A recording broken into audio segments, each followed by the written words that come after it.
Test হয়েছে, তারপরে তাদের কর্মীরা সংগঠিত হওয়ার চেষ্টা করেছে, সেসব লেভেলস যেগুলো আছে, লেয়ার্স অফ দ্য লিডারশিপকে ভেঙে দেওয়া হয়েছে।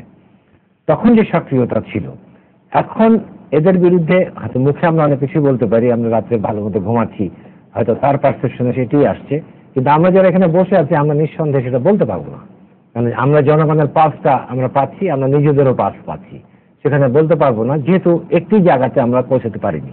সেটা হচ্ছে হুই ইজ দ্য টার্গেট, টার্গেটের ক্রাইটেরিয়াটা কি সেটা কিন্তু নাই। আগে কদিন আগে বলা হয়েছিল যে যারা ব্লগার্স, যারা ধর্মের বিরুদ্ধে লেখে তারা টার্গেট, তো সেই টার্গেট আমরা দেখেছি, কিছু ব্লগার নিহত হয়েছেন। তারপরে দেখেছি আমরা যারা সংখ্যালঘু ধর্ম বা হিন্দু ধর্মের অনুসারী আছে তাদের পুরোহিতকে মারতে দেখেছি, আমরা খ্রিস্টান যাজককে মারতে দেখেছি, আমরা অ্যাক্টিভিস্টদের মারতে দেখেছি, এমনকি যারা আমাদের ইসলামপন্থী সুফিবাদে বিশ্বাস করেন সেই সব হুজুরদেরও মারতে দেখেছি। তো এখন এখানে কোনো টার্গেট নেই। এবার যেখানে মিতু মানে মাহমুদা আক্তারকে টার্গেট করা হলো, তাকে তো এই কোনো ক্রাইটেরিয়াতে আমরা ফেলতে পারছি না। তার মানে তাদের কোনো ক্রাইটেরিয়া নেই, তাদের ক্রাইটেরিয়া হলো যে kill the person hmm I decide. তাহলে সেখানে সরকারের অবস্থানটা কি? যে স্বরাষ্ট্রমন্ত্রী বলতে পারেন যে ঠিক আছে, সব ঠিক আছে, এখানে ঠিক নেই, এই কথাটা বলতেই হবে। তো ঠিক নেই, এখানে একজন পুলিশ অফিসার, তাকে যদি আমি সিকিউর করতে না পারি, যারা যুদ্ধ করছে এদেরকে বলা যায় যুদ্ধ করছে, নিরাপত্তা বাহিনীর সদস্যরা যদি তাকে আপনি সিকিউরিটি না দিতে পারেন, তাহলে সম্ভবত সে তার আন্তরিকতা নিয়ে কাজ করতে পারবে না। তার মানে একাংশে কোনো প্রতিক্রিয়া নেই, মনোবল ভাঙার চেষ্টা করেছে, মনোবল ভাঙবে না, এখানে কিছু এগুলোকে সুইপিং স্টেটমেন্ট আমরা মনে করি। প্রতিক্রিয়া অবশ্যই আছে, সেটা স্বীকার করতে হবে। সেই প্রতিক্রিয়াকে এখন ঠেকাতে হবে, যুদ্ধ করতে হবে। সেই যুদ্ধটা কিভাবে করব?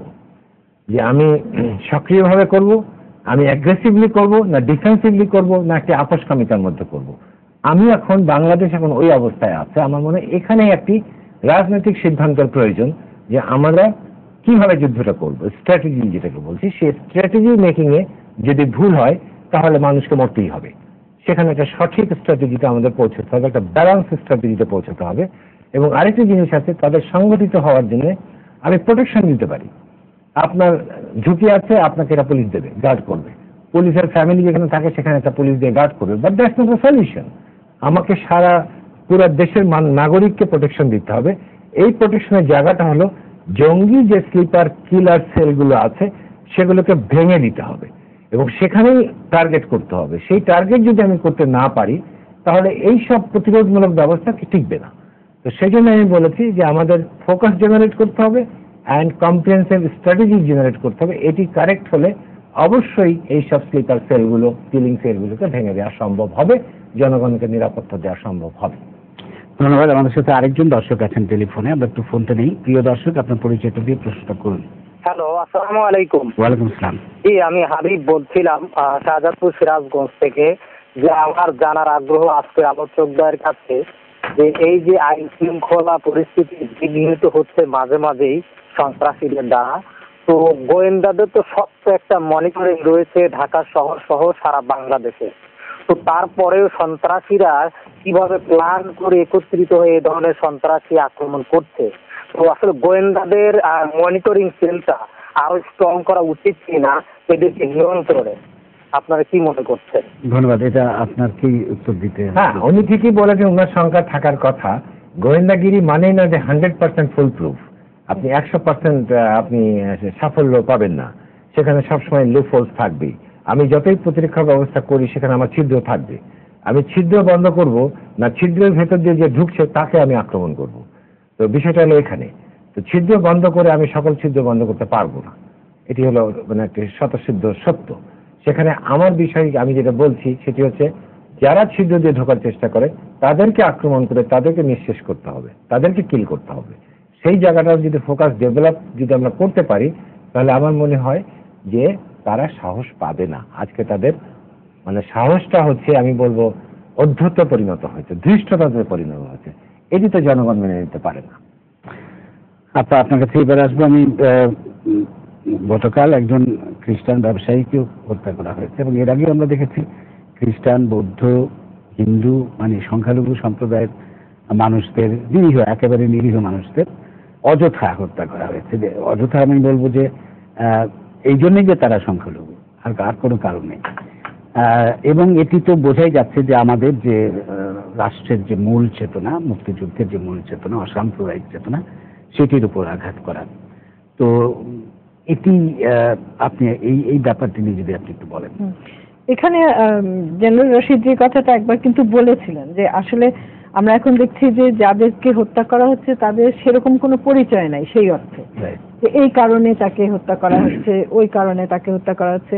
এরা এমনও না যে, যেমন সুনীল গোমেজ বলে যে ভদ্রলোককে হত্যা করা হলো, তিনি তো খ্রিস্টান কমিউনিটিরও এমন কোনো ব্যক্তি না যাকে নিয়ে একটা দুশ্চিন্তার কারণ আছে, কিংবা যিনি তাদের কমিউনিটির এমন কিছু করছেন যাতে করে যারা খ্রিস্টান কমিউনিটির না তারা ভাবতে পারে যে এদের আধিপত্য বিস্তারের একটা ব্যাপার চলে আসছে। ঠিক সেইভাবে আমরা বিভিন্ন পর্যায়ে দেখেছি, টুঙ্গিপাড়ার যে দর্জি যাকে হত্যা করা হলো, তারপরে আমরা এমনকি যদি প্রফেসর সিদ্দিকীর কথা আমরা বলি, যার কথা বারবারই বলা হচ্ছে যে তিনি তো রাজশাহী বিশ্ববিদ্যালয়ে আরো অনেক শিক্ষক আছেন যারা এর থেকে অনেক বেশি উচ্চকণ্ঠ হয়তো প্রগতিশীল কথাবার্তা বলেন কিংবা নিজেকে প্রকাশ করেন, তিনি তো সেরকম ভাবে সামনেও কখনো আসেন নাই। তিনি তার ব্যক্তিগত জীবনে প্রগতি চর্চা করেছেন, সংস্কৃতিবান মানুষ ছিলেন, গান বাজনা করতেন, সেটা তো যে কোনো সাধারণ মানুষ করতে পারে। একটা সমাজে তো এই ধরনের মানুষই বরং থাকা কাম্য, এবং সেই ধরনের মানুষকেও ধরে হত্যা করা হচ্ছে। তো এই যে নির্বিচার হত্যাকাণ্ড, এটা তো একটা আতঙ্ক সৃষ্টি করার জন্য, এটা মানুষকে এমন একটা জায়গায় ঠেলে দেওয়ার জন্য যে প্রতিটি মানুষ অনিরাপদ বোধ করে এবং অনিরাপদ বোধ করে সাহস হারিয়ে ফেলে। তো একটা সমাজকে নিঃশক্তি করে দেওয়ার তো একটা উপায় হচ্ছে তাকে সাহস বর্জিত করে ফেলা, যে একেবারে ভীতু একটা জনগোষ্ঠীতে তৈরি করা হলো এবং তারা তাদের যে উদ্দেশ্য আছে সেটা সাধন করতে পারে। এবং জেনারেল রশিদের সঙ্গে তো সেখানে একমত না হয়ে পারাই যায় না, যে আমরা দেখতে পাচ্ছি যারা এই কাজগুলি করছে তারা মূলত এই জন্য এই কাজটা করছে যে মুক্তিযুদ্ধের যে চেতনা আমাদের ছিল, মুক্তিযুদ্ধের যে আদর্শ ছিল সেটাকে নস্যাৎ করে দেওয়া। কারণ মুক্তিযুদ্ধের আদর্শটাই ছিল যেটা জাতি ধর্ম বর্ণ নির্বিশেষে একটা অসাম্প্রদায়িক চেতনার দেশ হবে, যে দেশে সব মানুষের সমান অধিকার, যেটাকে আমরা বলি যে বৈচিত্র্যকে স্বীকার করে নেওয়া, এবং যে কোনো মানুষ এই দেশের নাগরিক তারা সমান অধিকার সমান সুযোগের অধিকারী হবেন, এটা আমাদের কথা ছিল। এবং সেটার বিরুদ্ধে ৭১ সালে যারা কাজ করেছে তাদের এই ধারাবাহিকতাই কিন্তু এখনো সেই কাজগুলি চলে যাচ্ছে। কিন্তু এখন প্রশ্নটা যেটা আমাদের থাকে যে এদেরকে আমরা যদি নির্মূল কথাটাও ব্যবহার করি, যেটা আমি খুব একটা পছন্দ করি না, সেটা করতে পারি নাই কেন? সেটার পিছনে কি তাহলে এমন কোনো কাজ আমরা সবাই মিলে করেছি যে ক্রমশ তাদেরকে প্রশ্রয় দিয়ে তাদেরকে পেট্রোনাইজ করে পৃষ্ঠপোষকতা করে আজকে জেনারেল রশিদ শেষ কথাটা যেটা বললেন যে এদের একটা ঔদ্ধত্যের জায়গায় আমরা নিয়ে গেছি। তারা আমাদেরকে এমন ভাবে কোণঠাসা করে ফেলার চেষ্টা করছে যে আমরা প্রতি মুহূর্তে ভীত সন্ত্রস্ত হয়ে থাকছি, আমরা অনিরাপদ বোধ করছি, আমরা কথা বলতে চাইছি না, আমরা প্রতি মুহূর্তে নিজেদের কথা বন্ধ করছি। যে আজকে যখন এই টক শোতে আমরা আসছি, এটা আজকের ঘটনা না, বিগত কয়েক বছর ধরেই চলছে, অনবরত আমাদেরকে আমাদের শুভাকাঙ্ক্ষীরা বলতে থাকেন যে সাবধানে কথা বলো, বেশি কথা বলো না, একটু ভেবেচিন্তে কথা বলো।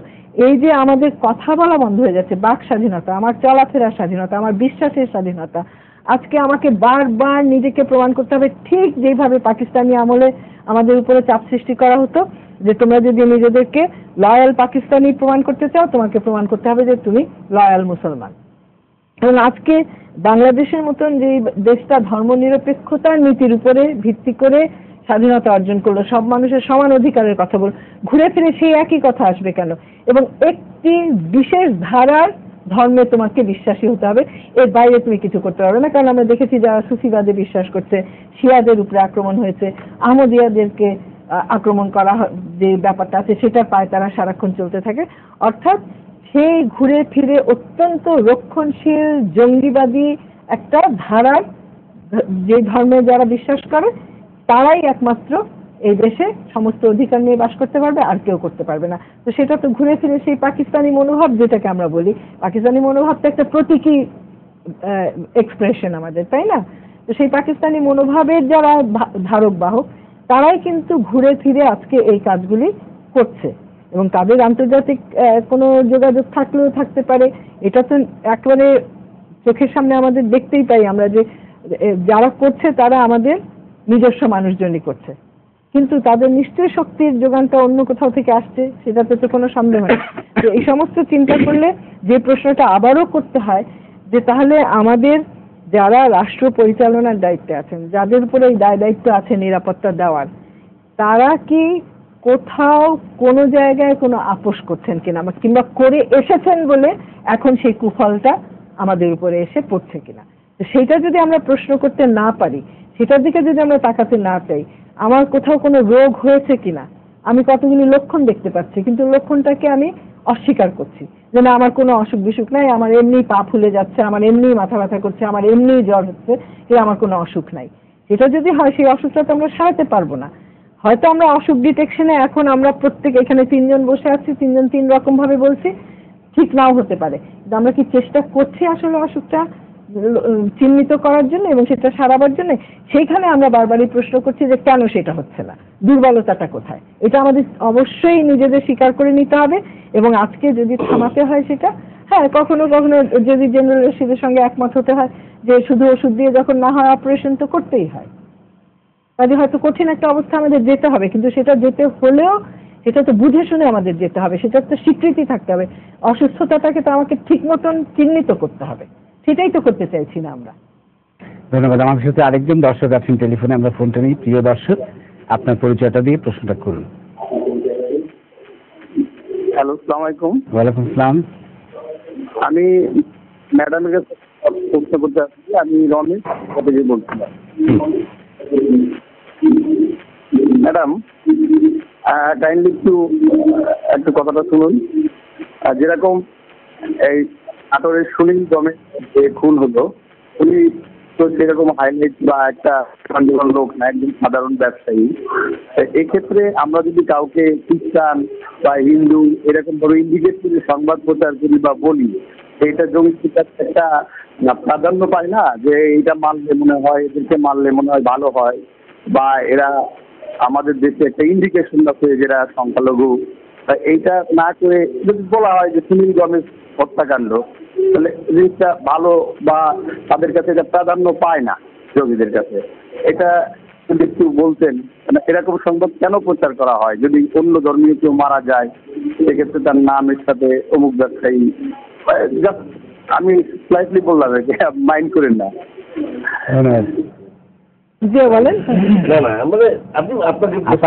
প্রশ্নটা আমাকে করেছে যে আমরা কিন্তু খুবই স্বস্তি পেতাম যদি সেইভাবে এই সংবাদ পরিবেশন করতে না হতো, কিন্তু কথা হচ্ছে যে সুনীল গোমেজকে হত্যা করার আর কি কারণ থাকতে পারে? তার কোনো ব্যক্তিগত শত্রু নাই। তিনি যে কথাটা একটু আগে আমরা সবাই মিলেই বলার চেষ্টা করছিলাম যে তিনি সমাজের এমন কোনো জায়গায় নাই যেখানে তিনি অন্যদের সঙ্গে সাংঘাতিক রকম তর্কে বিতর্কে জড়িয়ে গেছেন। তার কোনো মতামত তিনি ভীষণভাবে প্রকাশ করার চেষ্টা করছেন, যেটা আমরা অনেকে করে থাকি। আমি যেমন নারী আন্দোলনের সঙ্গে যুক্ত আছি, মানবাধিকার আন্দোলনের সঙ্গে যুক্ত আছি। হ্যাঁ, আমি অনেক কথা অনেক সময় বলি যেটা নারী আন্দোলনে যারা বিশ্বাস করেন না, নারী অধিকারে যারা বিশ্বাস করেন না, মানবাধিকারের সব সূত্রগুলির সঙ্গে যারা একমত না, তাদের সঙ্গে আমার দ্বিমত হতে পারে। সুনীল গোমেজের এই হত্যাকাণ্ডের পিছনে আপনি যে একটু চিন্তা করে দেখেন যে আর কি কারণ থাকতে পারে।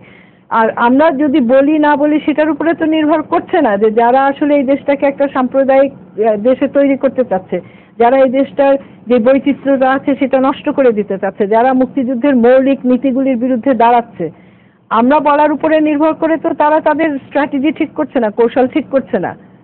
তারা তো তাদের সেই নিজস্ব চিন্তা ভাবনা থেকেই এই কাজগুলি করে যাচ্ছে, যেটা আমরা শুধুমাত্র প্রকাশ করছি।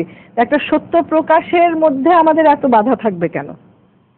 সেটাও তো আমাদের ভাবতে হবে যে আমরা স্পেডকে স্পেড বলতে পারবো না কেন? আজকে যদি এই ধরনের কারণের জন্য কাউকে হত্যা করা হয়, যে তিনি একটি বিশেষ সম্প্রদায়ে জন্মগ্রহণ করেছেন বলেই তাকে আজকে হত্যা করা হলো, তাহলে সেটা আমরা বলতে সাহস পাবো না কিসের জন্য? এবং সেটা যতক্ষণ পর্যন্ত না বলবো, আমি একটু আগে যে কথাটা বলেছি, আমি আপনাকে বিনয়ের সঙ্গে আরেকবার চিন্তা করতে বলছি যে যতক্ষণ পর্যন্ত আমাদের রোগগুলি আমরা নিজেরা চিহ্নিত করতে না চাইবো, আমরা কিন্তু রোগ সারাতে পারবো না। আমাদের এই রোগগুলিকে বুঝতে চাইতে হবে, বুঝতে পারার একটা সৎ সাহস নিয়ে এগোতে হবে আমাদের।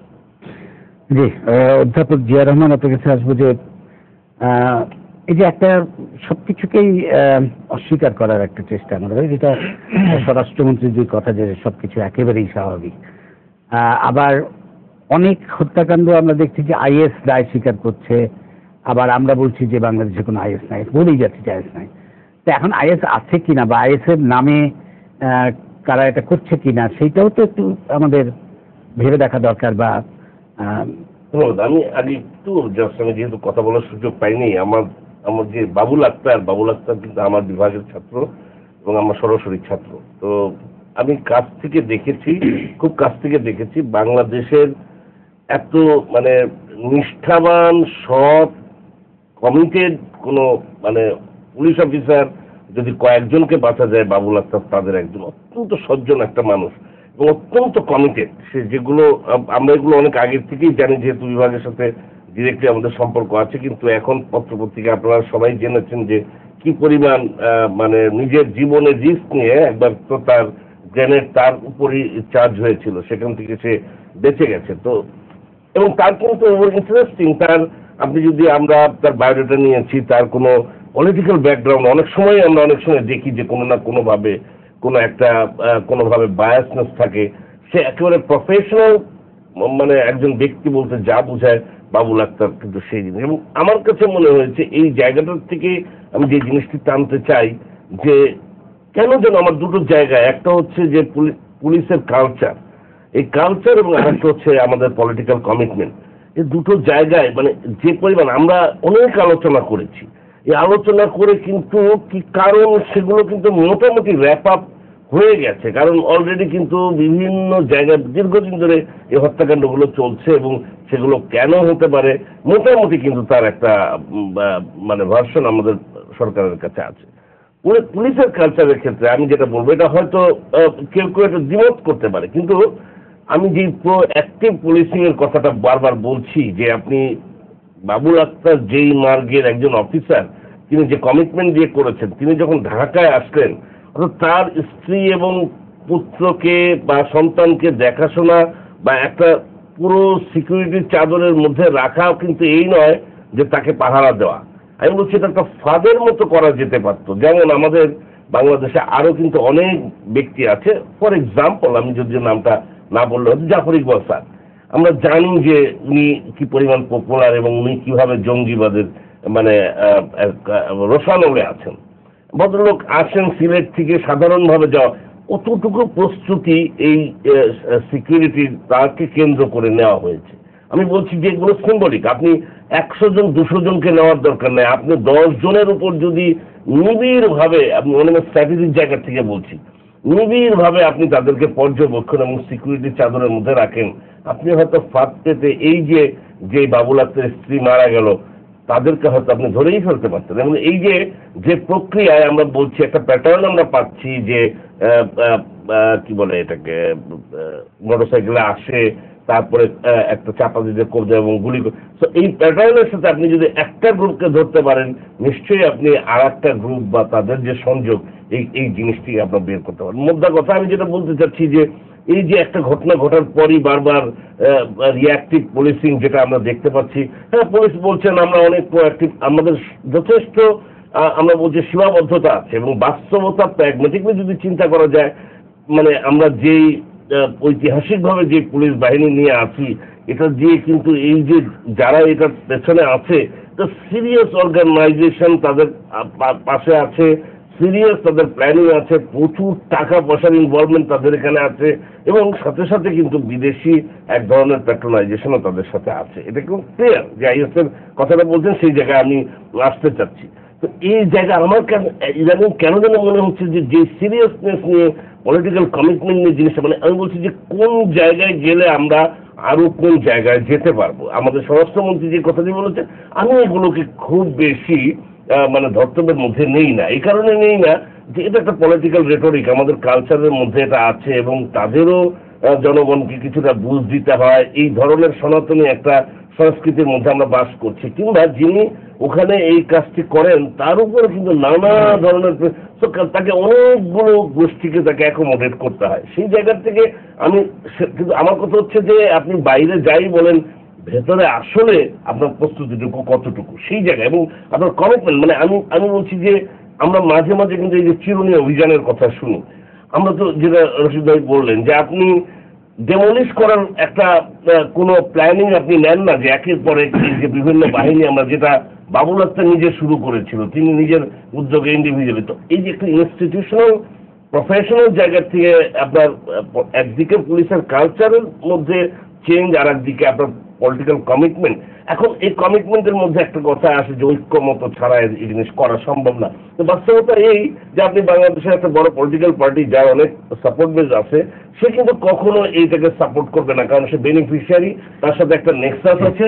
তাহলে আপনাকে অল্টারনেটিভ ওয়েতে আপনাকে এটাকে আগাতে হবে। আমাদের সময় শেষ, সময় শেষ আজকের মতো। আপনাদের অসংখ্য ধন্যবাদ। আমরা আশা করব যে এই অবস্থা থেকে নিশ্চয়ই আমাদের উত্তরণ ঘটবে এবং আমাদের পুলিশ বাহিনী সাফল্যের সাথে এই জঙ্গিদের দমন করতে পারবে। আপনাদের অসংখ্য ধন্যবাদ। প্রিয় দর্শক, সবাইকে শুভেচ্ছা জানিয়ে শেষ করছি আজকের সম্পাদকীয়। আগামীকাল আবারও দেখা হবে রাত 10টায়। দেখার আমন্ত্রণ রইল। শুভরাত্রি।